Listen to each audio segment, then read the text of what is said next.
ada kuasa yang dahsyat dan ada ya kesembuhan ya saudara.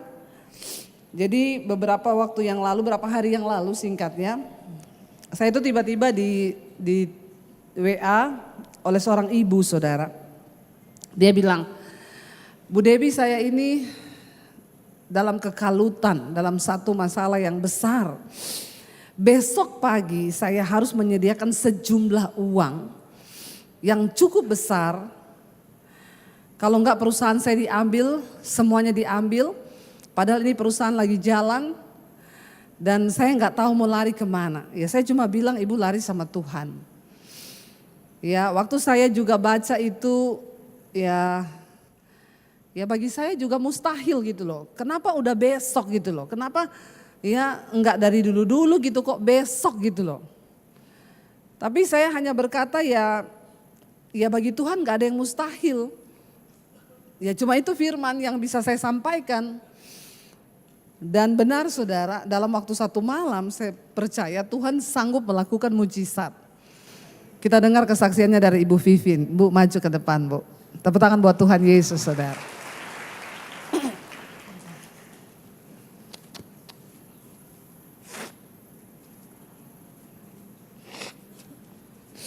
Tuhan itu ajaib, Tuhan itu dahsyat ya. Oh itu ada mic. Iya, Ibu perkenalkan diri dulu. Shalom saudara semua, saya Vivi. Sini, nah terus? Ya, saya beberapa hari yang lalu. Ibu udah ikut Mesbah Doa sejak kapan? 2020 sejak awal. Dari awal ya? Iya, nggak pernah Apa yang stop Ibu follow. alami sejak ikut Mesbah Doa? Sejak ikut Mesbah Doa, hidup saya diubahkan. Amin. Keluarga saya diubahkan. Amin. Segala sesuatunya diubahkan, namun bukan bertambah baik untuk keadaan perekonomian saya waktu itu karena ada COVID, semakin memburuk. Tetapi saya percaya bahwa itu semua harus kami jalani, harus kami lewati semua. Dan kami percaya, kami tetap berharap karena setiap kali saya menanti-nantikan Mesbah Doa setiap hari jam 8, sebelum jam 8 pun saya sudah standby. Sekalipun saya lagi keluar kota, saya setir mobil, saya taruh itu HP di depan dashboard, saya selalu nonton, tidak pernah miss dan tidak pernah ikut siaran ulangnya. Demikian. Ya, dahsyat ya. Iya, terus Bu. Nah, beberapa waktu yang lalu saya karena sangat kalut sekali, mengalami keadaan yang sangat-sangat kalut. Rasanya itu seperti apa ya saudara? Karena kan saya sudah diteror banyak orang nih, terus karena mereka mau ambil perusahaan saya yang saya bangun sedemikian rupa. Ketika itu saya pagi hari saya sudah berdoa. Saya bilang Tuhan, ini satu-satunya pekerjaan saya. Kalau diambil itu sepertinya ada nyawa yang terambil begitu saudara. Jadi rasanya itu sudah sangat mengintimidasi saya. Terus hari Minggu itu tepatnya saya tetap ikut ibadah, tapi saya berdoa dan berperang sendiri bahwa saya terlalu percaya, tidak mungkin Tuhan itu akan membiarkan saya jatuh dan tergeletak. Terus hari semakin siang dan saya kan disuruh mengembalikan sejumlah dana yang sangat besar bagi saya. Sehingga jadi saya ceritanya Bu Vivi ini punya satu perusahaan, ada beberapa penanam modal. Nah, salah satu penanam modal ini tiba-tiba minta uangnya dikembalikan ya dan diberi tempo, singkat cerita tinggal besok ya Bu. Iya. Setelah semakin siang, waduh udah semakin sore, itu semakin saya semakin kalut. Saya berusaha ke sana kemari, namun tidak mendapatkan jawaban, tidak mendapatkan pertolongan seperti itu. Ya. Semua orang rasanya enggak mungkin gitu karena pada bilang itu uang yang sangat besar. Jadi kalau 200.000 saya pinjamin Bu. Sangat besar. Enggak mungkin mau titip sertifikat, enggak ada yang mau Bu. Karena memang hanya satu hari bagaimana gitu kan. Satu malam. Satu malam. Iya. Akhirnya semakin sore saya semakin kalut. karena saya merasa hidup saya tinggal besok, jam 10 lah. Jadi sudah ada patokan jam, hari Senin jam 10 gitu. Jadi setiap kali sudah lewat malam, semakin malam. Akhirnya kami pergi ke sana kemari menghibur diri, tidak bisa terhibur, makan nggak bisa, apa nggak bisa, karena merasa detik-detik kehidupan saya akan berakhir. Kemudian saya ingat Ibu Debbie waktu malam-malam, saya cuman WA, Bu, saya sedang kalut. Dan sudah setelah itu saya berdoa, menyembah Tuhan bagaimanapun juga, karena ini harus ada kekuatan yang dari atas. Karena ketika di depan tembok, sebelah kiri juga tembok, sebelah kanan tembok, belakang pun juga kita tidak bisa gitu. Hanya ada satu jalan ke atas saja yang masih ada jalan. Akhirnya 1 jam kemudian Bu Debbie telepon saya. Terus saya ceritakan semuanya. Karena saya butuh dana itu, saya pikir siapa tahu Bu Debbie. Kalau saya kasih terus anak-anak sekolah misi makan apa ya? Terus akhirnya setelah kita ngobrol-ngobrol sampai malam itu, akhirnya kita berdoa. Saya berdoa, Bu Debbie juga saya lihat ikut begadang juga, saya lihat sampai jam 1:30. Dan saya saya tuh mikirin saudara. Sampai saya bilang sama suami saya, aduh iki piye ya, rasanya secara manusia ini mustahil loh. Tapi ya sudahlah, Tuhan itu, saya bilang sama suami, Tuhan perhitungkan lah, Bu Vivin itu setia, orangnya cari Tuhan, mesbah doa gak pernah bolong, gak mungkin lah Tuhan tidak memperhitungkan imannya gitu. Saya bilang sama suami bilang ya wes kita berdoa aja lah ya, cuma bisa berdoa, Bu. Iya, sudah gitu saya 1:30 pagi, akhirnya saya mencoba untuk karena saya sudah mikir sudah nggak bisa, mau ngapa-ngapain nggak bisa, akhirnya saya merem saja, saya berdoa, saya pasrah, biarlah yang terjadi besok-besok gitu. Akhirnya saya tidur hanya berapa jam. Udah bisa doa tapi ya akhirnya. Doa saya. Tapi kemudian 4:30 waktu itu, kemudian Bu Debbie WA, sorry Bu ketiduran, iya enggak apa-apa. Saking capeknya saya ketiduran mikirin berapa masalahnya. Jam, akhirnya saya mesbah syukur di pagi hari, tapi nyanyi nggak bisa. Jadi semakin pagi mungkin semakin mendekati jamnya, jam 10 itu. Jadi saya nyanyi nggak bisa, berdoa pun nggak bisa. Jadi seperti kita ini melangkah itu di awan-awan, maksudnya sudah tangan menggigil, dada sakit. Saya cerita, Bu Debbie, kenapa dada saya sudah sakit, sesek, tangan, kaki, semua sudah enggak bisa diceritakan gitu. Saya baru merasakan kali ini bagaimana rasanya kayak malaikat maut akan menjemput saya nanti jam 10 gitu. Karena kan hidup saya ada di situ. Nah, setelah itu, setelah pagi-pagi ngobrol dengan Bu Debbie, WA-WA-an, terus tiba-tiba Bu Debbie bilang, sudah Bu, itu hanya kuasa Tuhan yang bisa. Nanti beliau berdoa buat saya. Oke, setelahnya enggak tahu kenapa saya di kamar tuh bisa nyanyi. Padahal tadi saya nggak bisa nyanyi. Saya nyanyi, saya menyembah Tuhan. Enggak tahu kenapa saya menyembah Tuhan, saya memuji Tuhan, dan seakan enggak ada apa-apa. Terus seperti saya disuruh untuk bergegas-gegas untuk segera mandi dan pergi ke suatu tempat seperti itu. Dan ketika saya pergi ke suatu tempat, sebetulnya saya itu cuma ingin advice saja, bagaimana ini, karena kan nanti mau ada proses hukum segala macam. Nah, pagi-pagi kami sudah tiba di tempat itu. Nah, ketika itu, yang punya rumah juga begitu lihat saya, wah, kok pagi-pagi sudah sampai di sini gitu. Biasanya kan sore-sore, kenapa pagi? Tapi kami ceritakan, setelah saya ceritakan, tapi sambil berdoa saudara, karena enggak mungkin kalau kita enggak mengandalkan Tuhan, enggak mungkin akan terjadi apa-apa, kita tidak bisa melihat kuasanya Tuhan. Saya berdoa terus dalam nama Tuhan Yesus.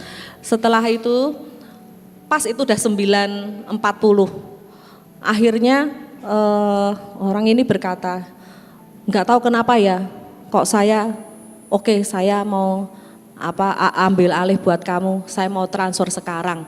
Itu jam 9:40 saudara. Saya lihat, aduh puji Tuhan. Dan itu enggak cuma ngomong doang, tetapi benar-benar beliau, padahal saya tuh kenal juga ketemu baru 2 kali, bukan saudara, bukan teman dekat. Bukan anak Tuhan lagi. Bukan, berarti Istrinya anak Iya. Tuhan. Nah, setelah itu saya terkaget-kaget dan saya terheran-heran. Wah, ajaib ya. 9.40. Akhirnya dia berkata, enggak tahu kenapa ya, Tuhan baik ya, Tuhan baik. Terus saya bilang, aduh puji Tuhan. Iya, saya enggak tahu kenapa, padahal sebetulnya saya enggak kepengin. Bilang itu, saya enggak mau, tapi enggak tahu kenapa kok. Ya sudah, saya itu mau transfer sekarang untuk biar perusahaan itu selamat. Dan akhirnya saudara, saya dengan penuh sukacita, saya tidak bisa mengungkapkan kebahagiaan saya. Saya WA Bu Debbie, langsung Bu Debbie. Dia WA saya ini, Bu, saya balas, apa? Gitu ya. Iya, saya menyampaikan kabar karena secara manusia, secara logika enggak mungkin gitu. Jangankan senilai sejumlah itu, maksud saya kita nilai kurang dari aja belum tentu orang mau gitu. Ini nilainya sangat besar dan saya sangat terkagum-kagum, ternyata Tuhan punya cara. Saat tidak ada jalan, tidak ada cara, Tuhan punya satu cara. Untuk itu ini saya mengalami sendiri, biasa saya mendengar dari orang-orang kesaksian, tapi sekarang saya mengalaminya Mataku sendiri melihat Tuhan. Iya, betul, mata saya melihat sendiri. Dan akhirnya Tuhan membela saya. Memang sengaja itu perusahaan mau diambil, sudah diatur sedemikian rupa. Jadi sudah dirancangkan rancangan-rancangan yang jahat untuk saya. Tetapi ketika itu saya tidak merasa kepahitan lah atau apa tidak. Saya mengampuni, saya memberkati supaya hati saya tidak ada kepahitan sama sekali. Dan akhirnya setelah saya mendapatkan itu, kemudian saya dengan lantangnya sudah bertemu orang langsung, mari Pak kesini aja, yuk kita kesini. Saya kita ketemu, saya nggak bilang apa-apa. Setelah itu orangnya datang, mungkin dengan pikiran wah udah lu kalah lah, gitulah gitu. Akhirnya setelah saya hadapi, saya kasih lihat di depan orangnya, dia terkaget-kaget bilang ini asli, gitu. Beneran ini ada uangnya. Jadi menyaksikan apa yang saya kan kasih cek seperti itu. Bapak lihat sendiri aja nanti ya. Gitu. Terus setelah dia pikir-pikir, akhirnya dia berkata, Bu saya minta maaf. Ternyata apa yang saya selama ini pikirkan ya ini ya Bu ya, namanya juga seperti kita nih kayak kakak adik. Sekarang bilang kakak adik. Ibu enggak ngomong pret. Enggak boleh. Kakak adik biasa kan kita suka ada miss seperti itu. Tetapi saya tetap memaafkan, di hati saya sudah enggak apa-apa, enggak masalah. Padahal sehari sebelumnya sudah neror saya kanan kiri, bahkan admin saya diteror sana sini, semua diteror sama beliau. Dan akhirnya setelah itu saya sangat bersukacita. Di situ saya belajar bahwa ketika kita itu hanya fokus pada Tuhan saja, itu lebih dari cukup, lebih dari apapun. Jangan pernah fokus kepada yang lain-lain. Karena apa? Karena ketika fokus kepada Tuhan, ketika hati kita benar, Tuhan itu pasti akan membela kita. Seperti yang Tuhan katakan, aku yang akan berperang dan kamu akan diam saja. Dan itu terjadi dalam hidup saya. Dan setiap pagi saya selalu perkatakan, Lukas 1 ayat 37 terjadi dalam hidupku. Sebab bagi Allah tidak ada yang mustahil.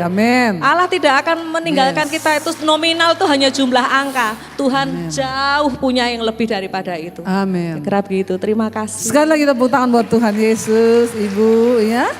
Saya melihat Ibu tersenyum tuh, puji Tuhan, haleluya ya. Waktu Ibu WA, Bu, saya jantungnya deg-degan, saya sudah keringat dingin, rasanya napas mau berhenti. Jangan mati dulu Bu. Ya karena, tapi saya juga memikirkan itu juga saya berat saudara, aduh ya. Ini uang bukan kecil ya, dan ternyata memang akhirnya ketemu orang, jadi memang ada orang yang sengaja merancangkan yang jahat. Ya di hidup ini saudara, tidak semua orang itu baik dengan kita, ya itu pegang erat, pegang kuat-kuat, tapi Tuhan itu selalu ada dan memberi jalan kepada orang-orang yang terus berharap dan setia. Bayangkan Tuhan melakukan mujizat kurang 20 menit ya berarti ya Bu. Kurang 20 menit jatuh tempo. Memang apa yang saya sering katakan yang membuat jantung berpacu dengan cepat, jatuh cinta dan jatuh. Iya, dan uangnya ini bukan uang kecil, miliaran. Dan akhirnya Bapak itu kasih 1 kali transferan dulu, lalu dibayar 3 kali saudara. Dan sekarang puji Tuhan ya, apa yang tidak mungkin ya, bahkan kita pikir tidak mungkin loh dalam 1 malam, ya itu apa yang bisa terjadi. Tapi Tuhan bilang bagiku apa yang tidak mungkin. Karena itu saudara, jangan pernah batasi Tuhan dengan logika kita. Jangan pernah mencari cara-cara yang tidak sesuai dengan firman Tuhan. Sebab Tuhan menyediakan pertolongan bagi orang-orang yang percaya tepat pada waktunya. Ya. Karena itu minggu-minggu ini kita sedang ada di minggu-minggu pencurahan Roh Kudus ya. Yesus berkata kepada murid-muridnya, lebih baik kalau aku pergi, sebab kalau aku tidak pergi Roh Kudus itu tidak dikirim kepadamu. Roh Kudus itu sangat berperan penting dalam kehidupan kita orang percaya. Yesus secara fisik sudah tidak hadir di dunia ini, tetapi rohnya dia berikan bagi kita. Nah roh itu yang memberikan kita kekuatan ketika menghadapi persoalan pencobaan. Waktu kita terus berharap, memang saudara ketika kita menghadapi pencobaan seperti ibu tadi saksikan, nggak bisa doa rasanya sebab daging ini memang besar pengaruhnya. Logika kita yang tadi dikatakan bahwa di depan ini tembok, di kanan tembok, di kiri tembok. Mata kita memandang keadaan di depan yang rasanya tidak mungkin. Makanya ketika Petrus dalam perahu lalu tiba-tiba ombak itu datang, mereka berkata kita binasa. Ya, kalau hadapi masalah jangan cepat-cepat bilang mati aku, cabut dalam nama Yesus, amin. Belum mati saudara, ya karena Tuhan yang pegang kartu asnya, amin. Ya, saudara rasanya tidak ada jalan keluar, sampai keringat dingin, tidak bisa napas. Ya saya sih bisa membayangkan ya, karena saya juga dulu pernah dikejar debt collector. Itu ketakutan yang begitu rupa. Dan saat kita rasa takut begitu, saya mengerti ibu tadi ngomong nggak bisa doa. Ya, enggak bisa nyanyi aja udah enggak bisa mulut ini. Tapi waktu kita tetap punya iman berseru kepada Tuhan, Roh Kudus akan memberikan kita kemampuan. Sehingga tadi ibu bilang akhirnya saya bisa nyanyi, bisa berdoa lagi sama Tuhan. Di dalam Yohanes 16 saudara, ayat yang ke-7 Yesus berkata begini, namun benar yang kukatakan ini kepadamu adalah lebih berguna bagi kamu jika aku pergi. Ya, sebab jikalau aku tidak pergi, penghibur itu tidak akan datang kepadamu. Tetapi jikalau aku pergi, aku akan mengutus dia kepadamu. Roh Kudus dikatakan sebagai penghibur. Siapa yang menghibur ibu ketika dia sesak napas, nggak bisa berdoa? Ya, ada satu kekuatan supranatural yang di luar batas kekuatan kita, yang di luar batas pikiran dan akal logika kita, itu yang sanggup bekerja melampaui segala keadaan. Itu adalah satu kuasa Roh Kudus saudara. Waktu kita punya Roh Kudus, maka Roh Kudus yang akan bekerja menghibur. Bahkan Roh Kudus menuntun kita untuk berdoa kepada Bapa dengan keluhan-keluhan yang tidak terucapkan. Seringkali ketika ada dalam tekanan, kita ini tidak tahu mau ngomong apa kan. Iya, mau ngomong juga Tuhan aku butuh uang sekian M. Malaikat bilang udah tahu. Ya, nggak usah lu jelasin. Tapi cukup dengan air mata ketika kita menangis dan berkata Tuhan, Tuhan. Dan roh itulah yang berdoa bersama-sama dengan roh kita. Ya, dengan keluhan yang tidak terucapkan kepada Bapa yang Maha mendengar. Ya, makanya saya bilang ya jangan datang sama pendeta, berharap sama Tuhan sebab Alkitab nggak pernah bohong. Diberkatilah orang yang mengandalkan Tuhan. Yesus berkata kalau Roh Kudus datang, dia adalah penghibur ya, dan dia akan datang, aku akan mengutus dia kepadamu Ayat 8, dan kalau ia datang, ia akan menginsyafkan dunia akan dosa, kebenaran dan penghakiman. Kita punya Roh Kudus yang akan mengingatkan kita senantiasa. Ya, mari saudara, hari-hari ini mungkin orang sudah jarang mendengar suara Roh Kudus, tapi kita perlu minta kepekaan sama Tuhan. Apalagi ketika kita dalam masalah pencobaan, biar Roh Kudus yang mengingatkan kita. Saya beberapa waktu lalu juga menghadapi masalah ya. Ceritanya saudara, ini dari bulan Februari. Ada orang itu di Facebook ya.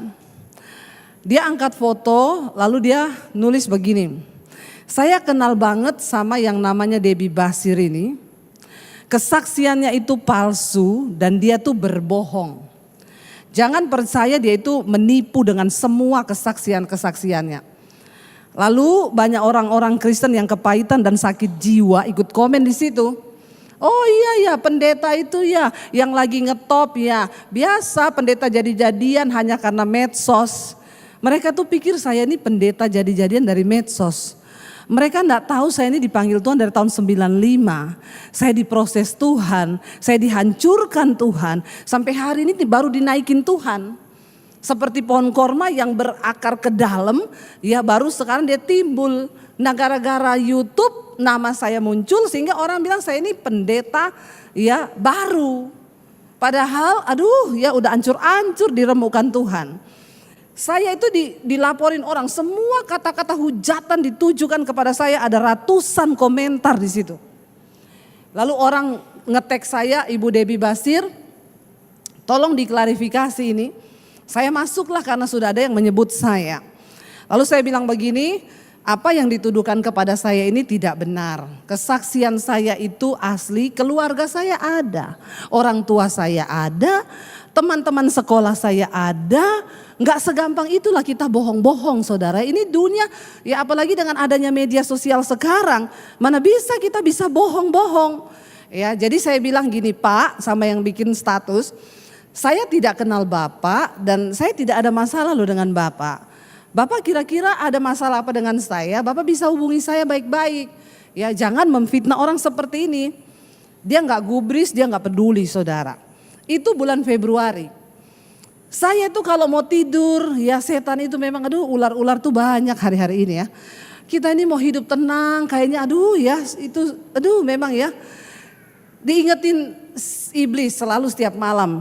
Orang itu loh, lihat ratusan orang yang jelekin kamu di situ.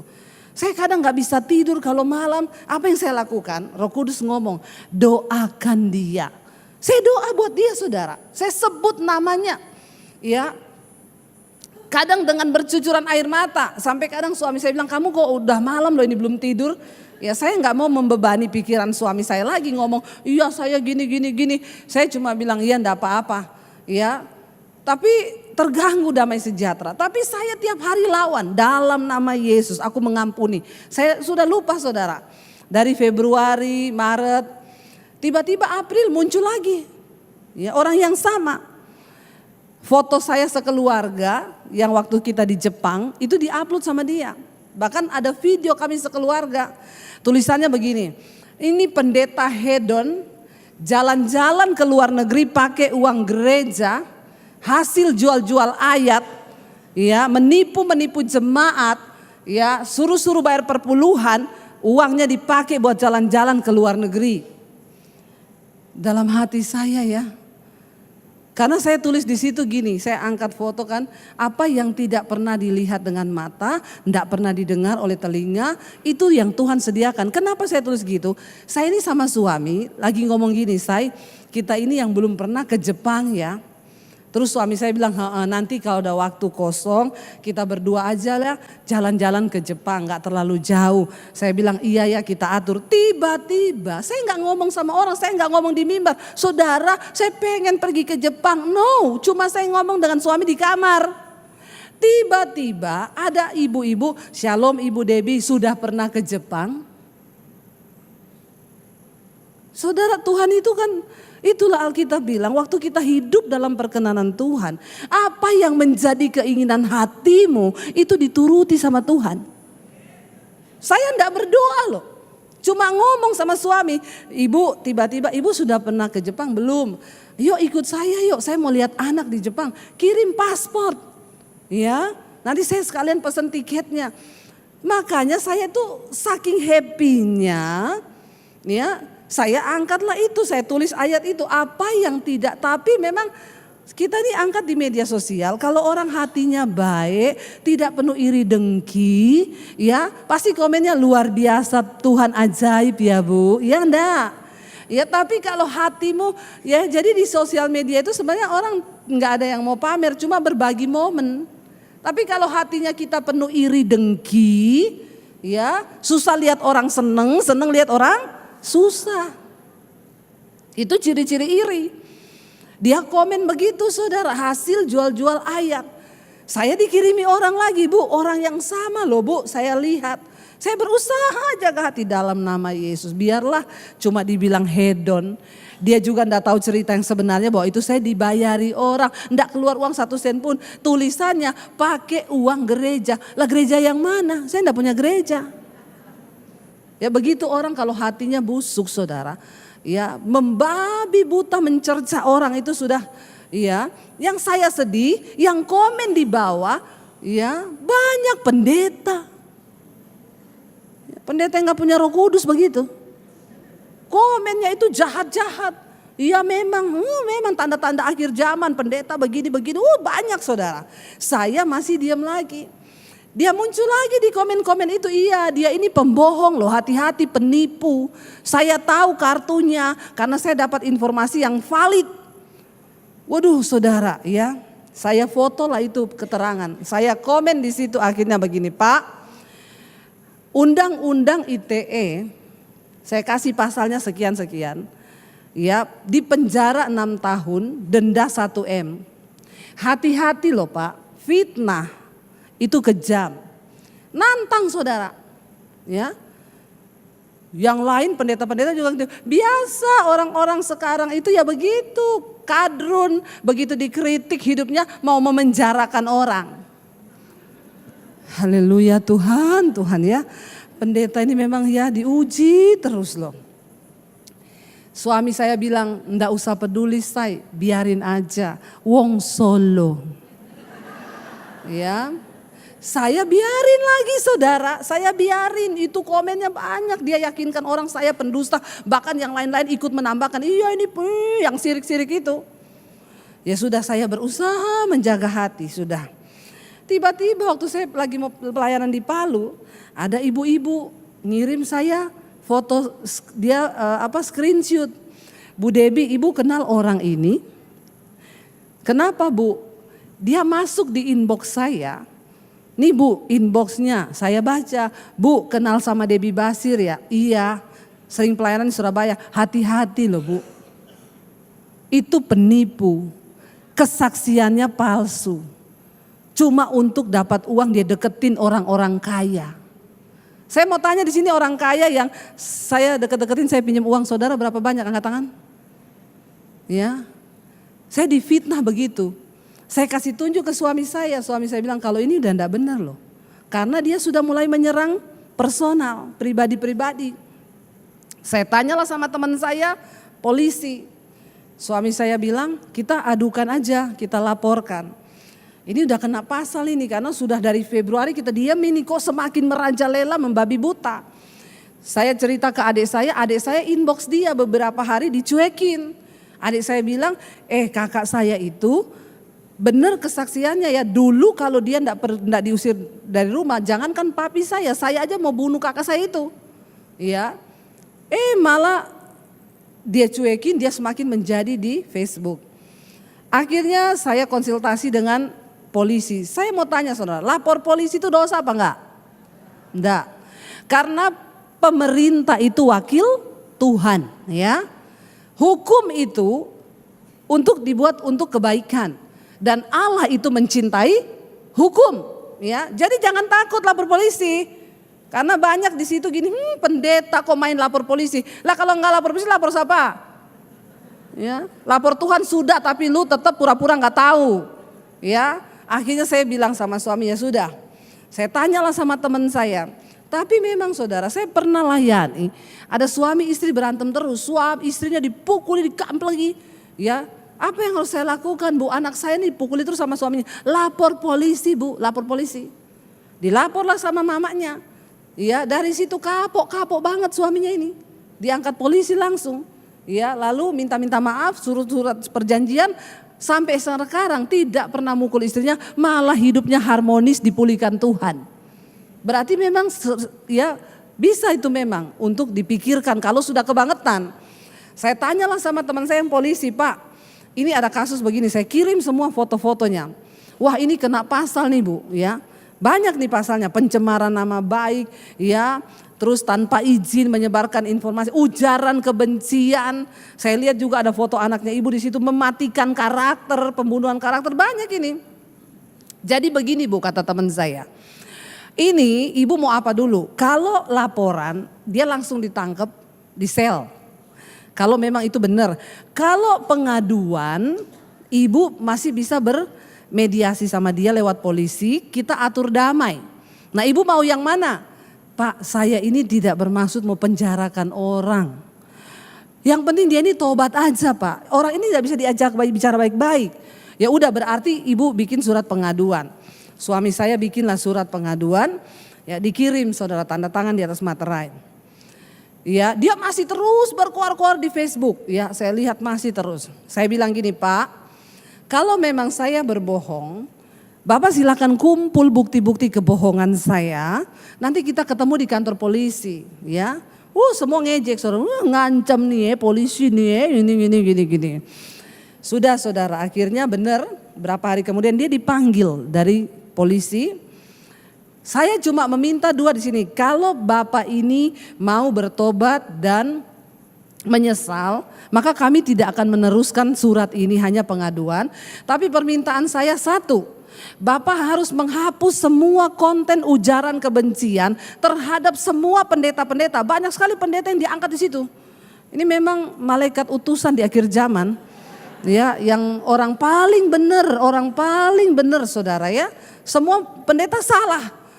Itu yang saya minta satu, tokoh agama siapapun, mau yang dari Kristen atau Muslim, harus dihapus. Permintaan saya, kenapa? Itu menimbulkan perpecahan, ya, antara umat beragama, bahkan bisa merusak NKRI, saya bilang. Yang kedua, saya minta Bapak bikin video klarifikasi bahwa Bapak sudah memfitnah saya dengan ucapan yang ya berkata saya penipu. Oke.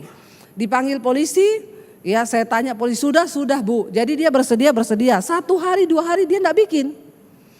Malah di Facebook saya baca masih gini, iya buktinya sampai sekarang juga belum ada panggilan dari polisi. Ada ya orang-orang memang, Tuhan ya. Ya begitulah saudara, dan dia pendeta. Ya itu yang saya lupa, pendeta. Ya sudah, akhirnya tiba-tiba dia dipanggillah polisi. Pagi-pagi saya lihat orang bilang, Bu, dia sudah upload video itu. Upload videonya, saudara, saya nama ini menyatakan permintaan maaf karena saya sudah mengupload foto dan video Ibu Debbie Basir tanpa izin. Itu yang dia katakan. Dan saya diancam oleh keluarga Ibu Debbie Basir. Ya. Jadi tetap saya yang jelek, saudara.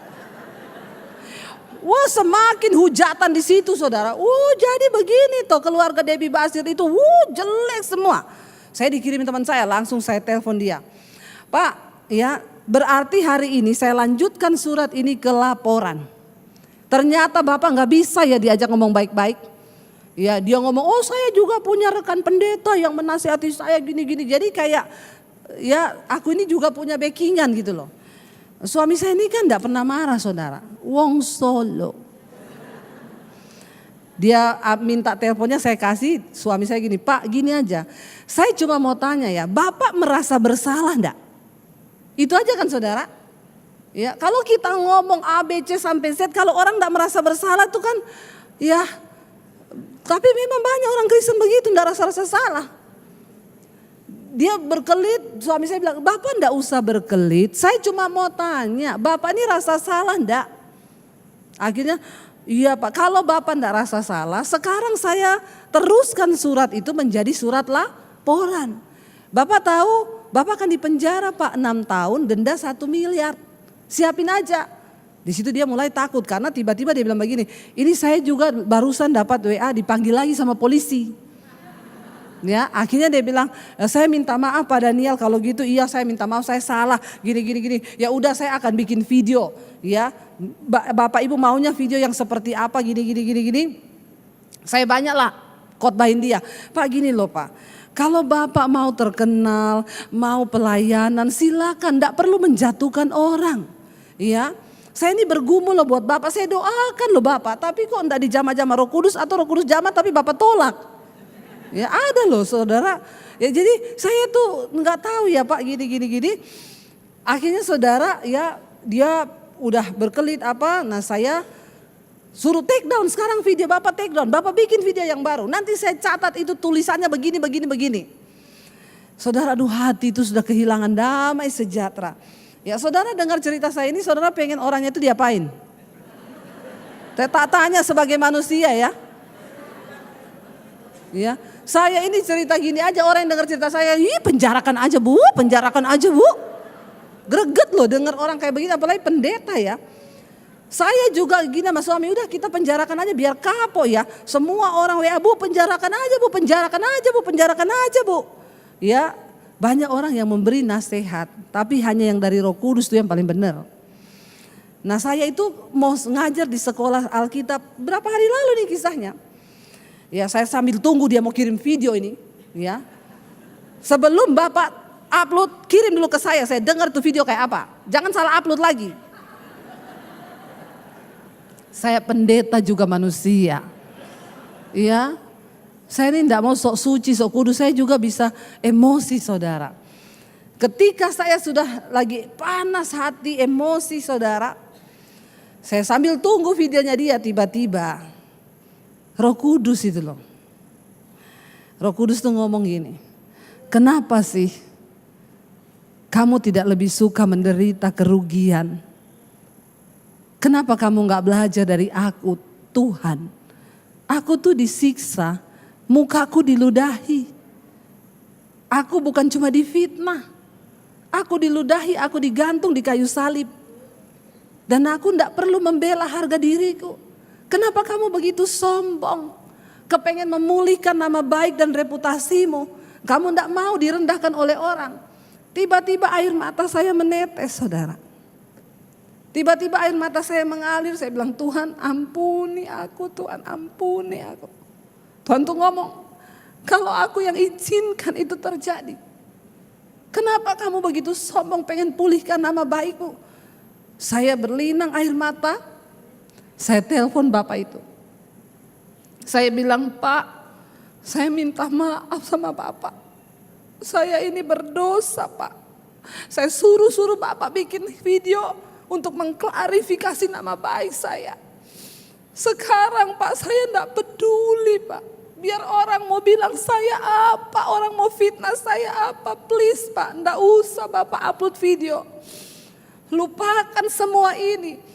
Karena Roh Kudus tegur saya hari ini. Saya atas nama saya dan suami meminta maaf sama Bapak.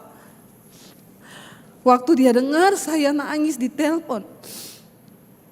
Kira-kira baru Roh Kudus juga tembus di hatinya. Dia bilang begini, Ibu tolong Ibu jangan Ibu yang minta maaf. Kenapa jadi begini Bu? Saudara ketawa tuh. Saya menangis saudara.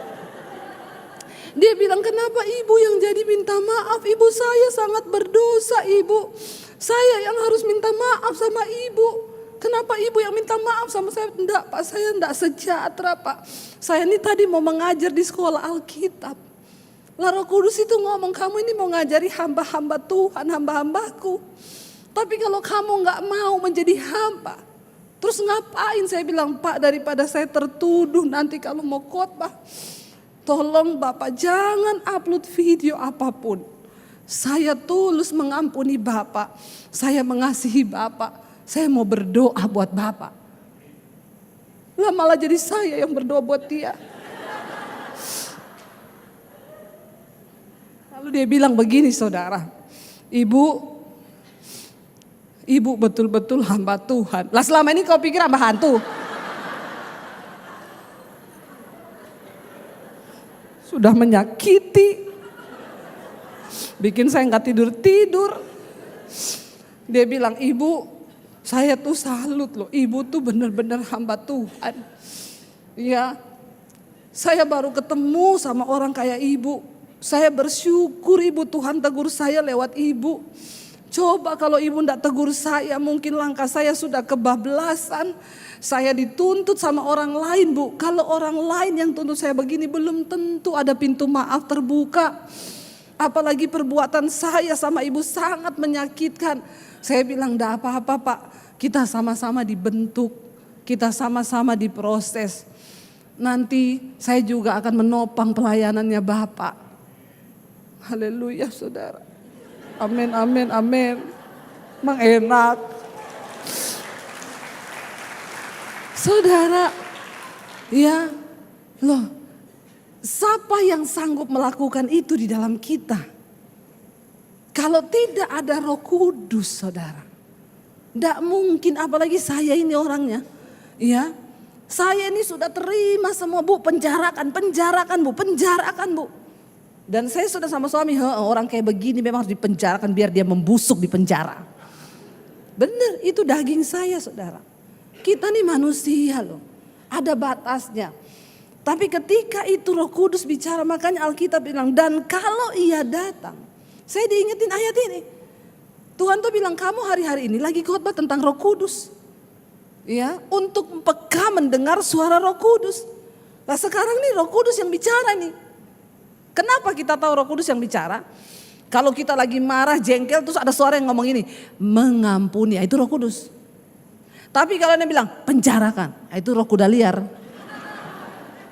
Ya, kalau saudara lagi berantem suami istri, terus tiba-tiba ada yang bilang, nggak usah berantem, pelukan aja, itu Roh Kudus. Tapi kalau ada yang ngomong tidur di luar di sofa, itu roh kuda liar. Ingat-ingat ya.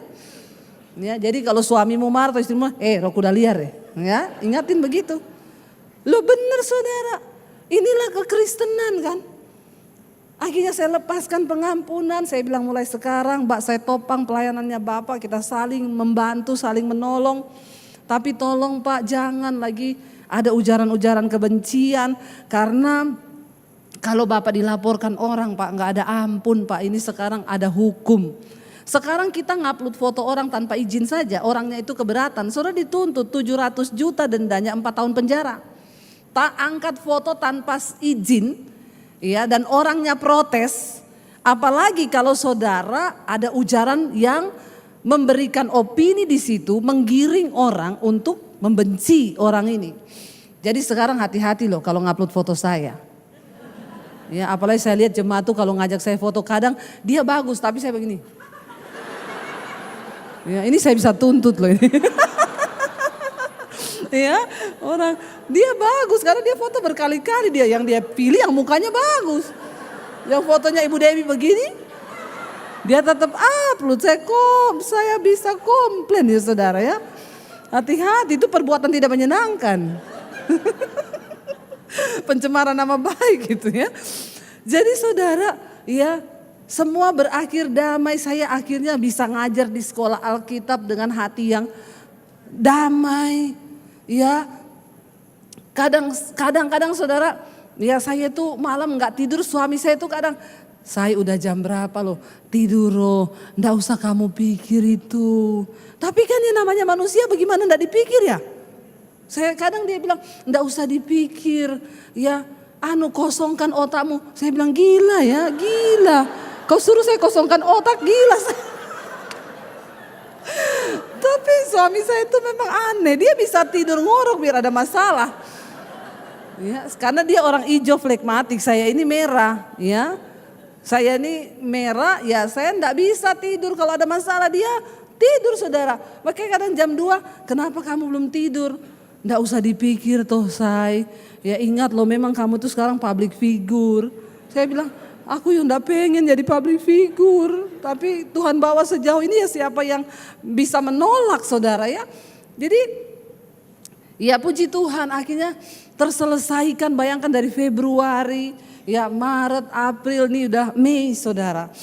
Kita ini dibawa setan dalam persoalan yang, aduh ini kan sebenarnya bukan persoalan tapi sangat mengganggu. Ya, dan saya cukup terganggu saudara. Tapi puji Tuhan, ya dengan kuasa Roh Kudus akhirnya dia juga insyaf. Kalau saya lawan pakai kekerasan, kemungkinan dia tidak bertobat. Ya, tapi karena Roh Kudus menjamah saya, lalu saya telepon dia sambil menangis dalam jamahan Roh Kudus. Ya, akhirnya hatinya yang keras seperti batu itu dimasuki Roh Kudus. Lalu kami berdua akhirnya minta maaf ya. Dia bilang, ibu ya saya pengen ketemu ibu, pengen foto dari dulu kek. Ya, tapi saudara kita belajar dari sini dalam kehidupan setiap hari. Menjelang kedatangan Tuhan, iblis itu berusaha menggocok iman kita. Dengan persoalan baik yang dari luar maupun yang dari dalam diri kita. Tapi satu hal yang saya pelajari, kalau ada Roh Kudus dalam hati kita saudara, maka dalam diri kita ini menang dulu. Yang penting kita ini menang dari dalam diri dulu. Ya, kalau dari dalam diri sudah menang, maka yang di luar itu nggak akan terlalu berarti. Ketika Bu Vivin tadi bersaksi, akhirnya dia tidak memusingkan lagi mau cari siapa, dia hanya mengarahkan diri ke atas. Ya, maka di situ Tuhan turut bekerja. Kita tidak perlu takut, asal kita mau sungguh-sungguh hidup benar. Tuhan pasti menyatakan kemuliaannya.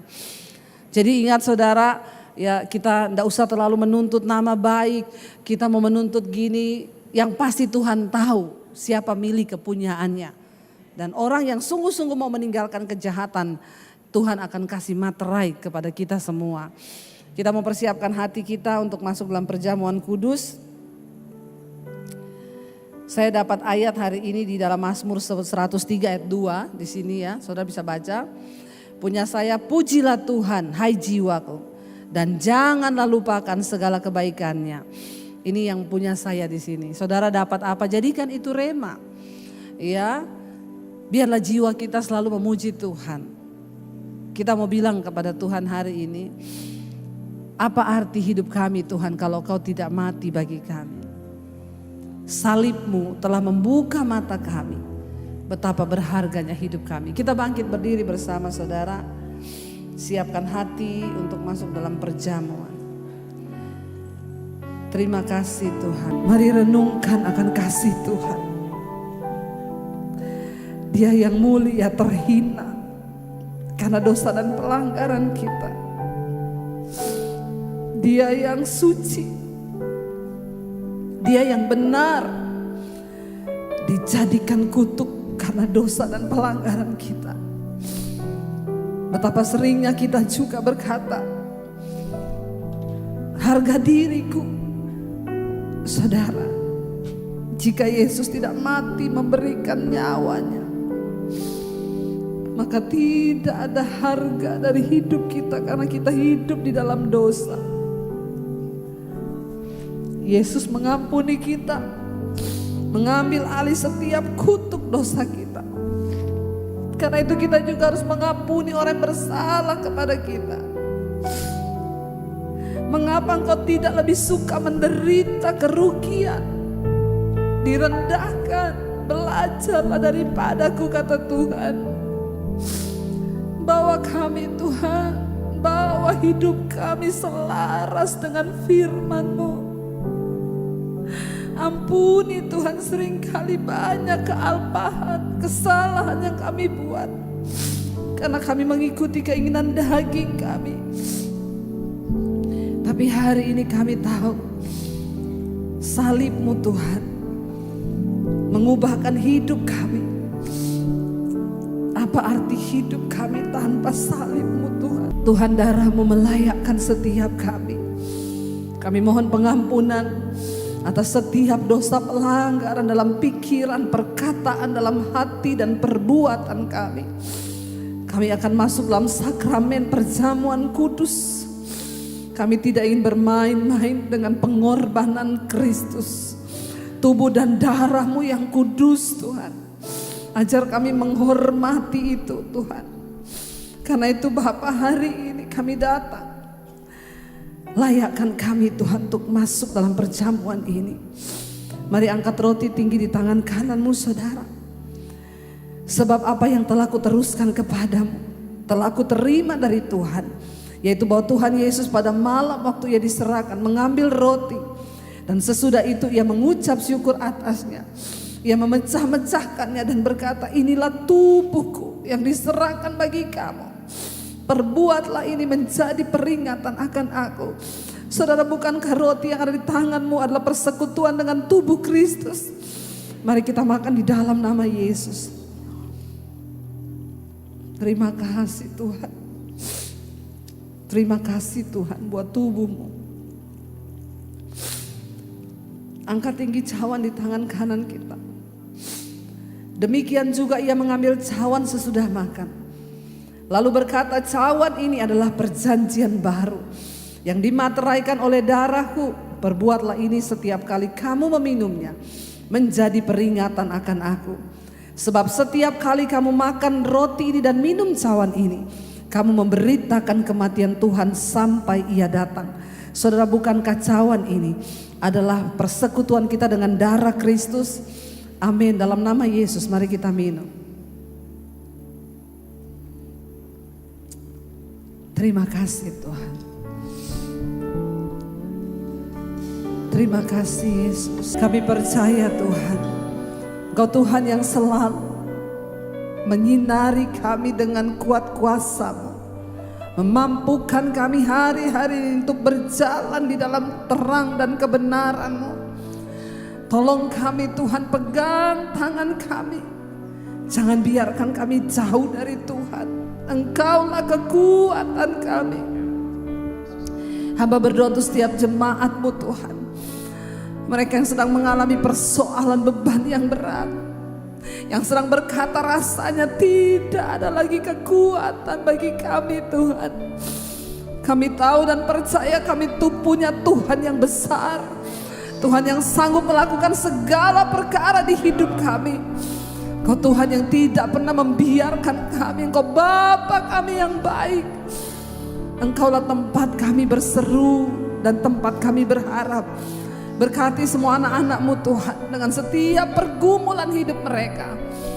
Mereka akan melihat kebesaran tangan Tuhan. Kesaksian demi kesaksian akan muncul dari hidup kami.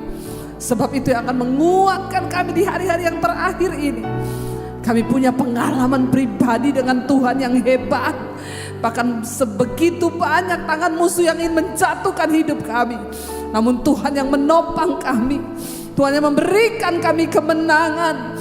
Engkau Tuhan yang dahsyat bagi kami, bagi keluarga kami, bagi anak cucu kami, bagi orang tua kami. Engkau Tuhan yang luar biasa. Berkati bangsa kami Indonesia Tuhan. Jauhkan bangsa ini dari setiap kerusuhan, pemberontakan, kekacauan. Kami berdoa Tuhan, pegang kendali atas Indonesia. Kau terus berkati Pak Presiden Jokowi Tuhan. Bahkan penggantinya yang baru yang nanti akan dilantik, Tuhan juga memberkati dengan roh takut akan Tuhan. Biarlah di atas bangsa ini berdiri orang-orang yang punya takut akan Tuhan. Biarlah ada orang-orang yang berdoa bagi bangsa ini Tuhan. Diluputkan dari segala mara bahaya, dari kelaparan. Indonesia diberkati Tuhan. Kami berdoa terjadi kebangunan rohani di atas bangsa kami. Orang-orang meninggalkan dosa dan hidup menghormati Tuhan. Berkati gereja-gereja-Mu Bapa. Biarlah hamba-hamba Tuhan boleh merendahkan diri bersama-sama. Dijauhkan dari segala iri hati, kedengkian, roh perpecahan. Di antara gereja-gereja Tuhan, biarlah ada kesatuan. Sama-sama membangun kerajaan Allah di muka bumi ini. Satukan tubuh-Mu Bapa. Satukan Tuhan setiap kami. Kami mengucap syukur buat malam ini. Bahkan berkati semua bangsa-bangsa di 5 benua, Asia, Afrika, Amerika, Eropa, Australia. Biarlah hujan pertobatan tercurah atas semua bangsa-bangsa. Di hari-hari yang terakhir ini Tuhan, bawa kami semakin teguh dalam iman kami. Karena itu mari buka hati dan tangan-Mu saudara. Tuhan menyinari engkau dengan wajahnya. Dia memberikan engkau kasih karunia. Dia menopang engkau dengan kekuatan kuasanya. Dia menerangi segala langkah-langkah hidupmu. Dia menyertai engkau, dia pegang tanganmu. Karena itu saudara, terimalah kiranya berkat, rahmat, anugerah dari Allah Bapa, cinta kasih dari Tuhan Yesus Kristus, penyertaan Allah Roh Kudus yang akan terus menyertai saudara mulai hari ini, bahkan sampai kali yang kedua Tuhan Yesus datang menjemput kita. Sama-sama selamat malam. Iya saudara, bulan depan tanggal 20 Juni kita akan ada mesbah doa sekalian. Kita wisuda anak misi angkatan yang pertama di tempat ini. Tepuk tangan buat Tuhan. Saya bilang kepada mereka, nanti kalian semua ke Jakarta karena mereka belum pernah injak ibu kota Indonesia. Sebelum pulang ke desamu masing-masing, datang ke Jakarta dulu, nginap 1 malam di Jakarta, main-main ke Dufan. Ya, lalu mereka wisuda di sini dan mereka akan kembali ke kampung halaman mereka masing-masing. Tuhan Yesus memberkati saudara. God bless you dan selamat malam.